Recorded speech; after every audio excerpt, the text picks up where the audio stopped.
सच्चिदानन्दरूपाय विष्णोत्पत्त्यादिहेतवे तापत्रयविनाशाय श्रीकृष्णाय वयं नमः। हरे परमात्मने प्रणतः क्लेशनाशाय गोविन्दाय नमो नमः।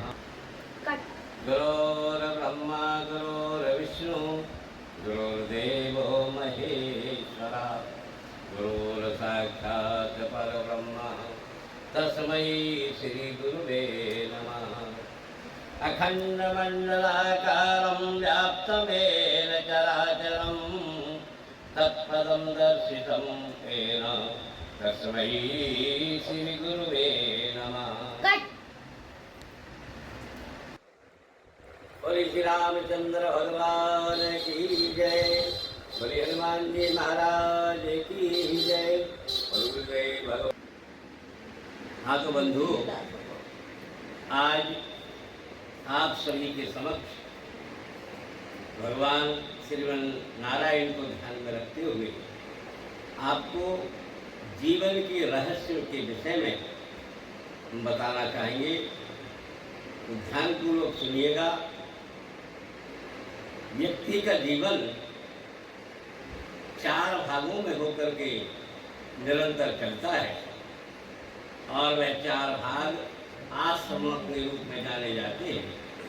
पहला आश्रम होता है ब्रह्मचर्य आश्रम, दूसरा गृहस्थ आश्रम, तीसरा वानप्रस्थ आश्रम और चौथा संन्यास आश्रम।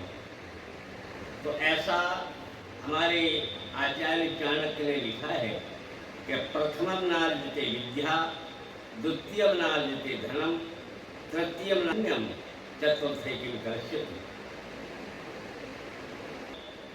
इसमें रहस्य क्या है कि पहला आश्रम जो होता है व्यक्ति का जन्म से लेकर के और 25 वर्ष तक ये ब्रह्मचर्य जीवन होता है। ब्रह्मचर्य जीवन में विद्यार्जन करने का महत्व बताया है। व्यक्ति जो भी बालक 5 वर्ष के बाद विद्यालय जाता है और वह 25 वर्ष तक अपने ज्ञानार्जन का विद्यार्जन का कार्य करता है। इसमें ब्रह्मचर्य का पालन करते हुए विद्यार्जन करना परमावश्यक होता है। और दूसरा होता है 25 वर्ष के बाद जो व्यक्ति का विवाह होता है। और गृहस्थ आश्रम में हमारे आचार्य कहते हैं कि द्वितीयं नार्जते धनम, दूसरे आश्रम में रह करके आपने धन नहीं कमाया, पहले में विद्यार्जन नहीं किया, दूसरे में धनार्जन नहीं किया, तीसरे में, और जब तीसरा आश्रम तृतीय आश्रम जब होता है वह होता है वानप्रस्थ आश्रम।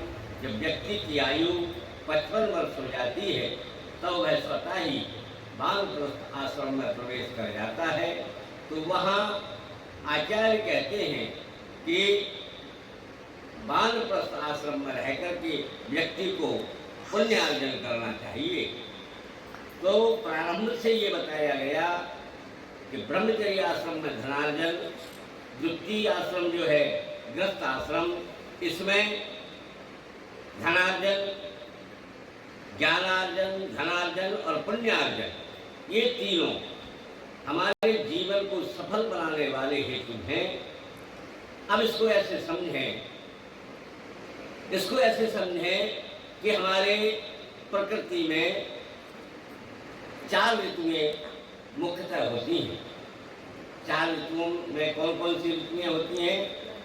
पहली ऋतु होती है ऋतुराज बसंत। और बसंत ऋतु में ज्ञान की देवी माँ भगवती सरस्वती का प्रादुर्भाव होता है। और सरस्वती जो है विद्या की देवी होती हैं।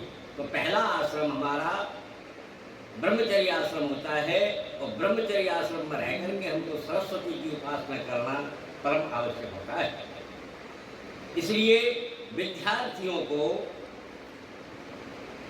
विद्यार्जन करने में सरस्वती की उपासना। अब सरस्वती क्या है? सरस्वती को आप ऐसा ना समझें कि वीणा बाजनी का चित्र लगा करके और हम उसका पूजन करें। केवल चित्र का पूजन करना या मूर्ति का पूजन करना ही विद्यार्जन नहीं।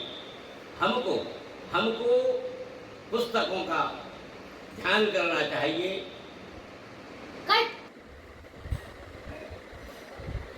रामचंद्र भगवान की जय। बंधुओं, जैसा कि हम सब जानते हैं, व्यक्ति ब्रह्मचर्य से लेकर और संन्यास आश्रम तक पहुंचता है। ये प्रत्येक व्यक्ति की यात्रा है। जब व्यक्ति 55 वर्ष का हो जाता है तो से लूंगा। तो बंधुओं, जैसा कि हम आपको बता रहे हैं जीवन के रहस्य में व्यक्ति जब ब्रह्मचर्य आश्रम होता है तो ऋतुओं के माध्यम से भी हम देखेंगे तो ऋतु सबसे पहली ऋतु होती है बसंत ऋतु। और बसंत ऋतु जो विद्या की देवी होती है, विद्या की देवी भगवती सरस्वती का प्रादुर्भाव बसंत पंचमी पर होता है। चालू। तो बसंत पंचमी पर भगवती सरस्वती का प्रादुर्भाव होता है। विद्यार्थियों को भगवती सरस्वती का पूजन, भगवती सरस्वती का ध्यान करना आवश्यक होता है, तो ब्रह्मचर्य आश्रम उसका सार्थक हो जाता है। अब आप देखेंगे कि दूसरी ऋतु हमारी प्रकृति में आती है ग्रीष्म ऋतु।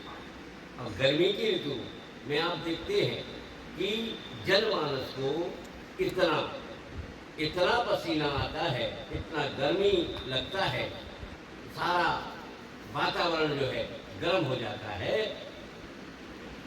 तो अब दूसरा आश्रम हमारा कौन सा होता है? दूसरा आश्रम होता है गृहस्थ आश्रम। तो गृहस्थ आश्रम में ऐसा बताया है कि द्वितीय नार्जते धनम, दूसरे में आपको धनार्जन करना पड़ेगा। ग्रीष्म ऋतु में जिस प्रकार व्यक्ति को तन मन से पसीना टपकता है, क्यों टपकता है? गर्मी पड़ती है। तो दूसरे आश्रम में गृहस्थ जीवन में रह करके आपको लक्ष्मी का उपासना करना पड़ेगा और धनार्जन करना पड़ेगा, संघर्ष करना पड़ेगा अपने जीवन में, जब जाकर के आपका यह दूसरा आश्रम सार्थक होगा। अब तीसरा आश्रम आता है आपका वानप्रस्थ आश्रम। वानप्रस्थ आश्रम में आप जो है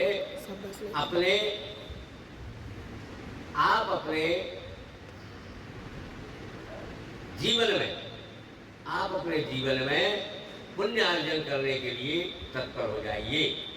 वानप्रस्थ आश्रम में आप जितना पुण्य करेंगे, आप पुण्य करने के लिए कब कर पाएंगे पुण्य? जब आप दूसरे आश्रम में अच्छे तरीके से धनार्जन कर लेंगे, तब आप पुण्यार्जन करने के लायक रहेंगे।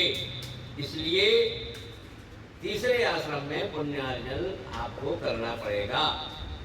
तीर्थाटन करें, यज्ञ अनुष्ठान करें, ये आपके पुण्य के हेतु हैं। अब तीसरी ऋतु कौन सी आती है? दूसरी ऋतु आती है ग्रीष्म और तीसरी ऋतु आती है।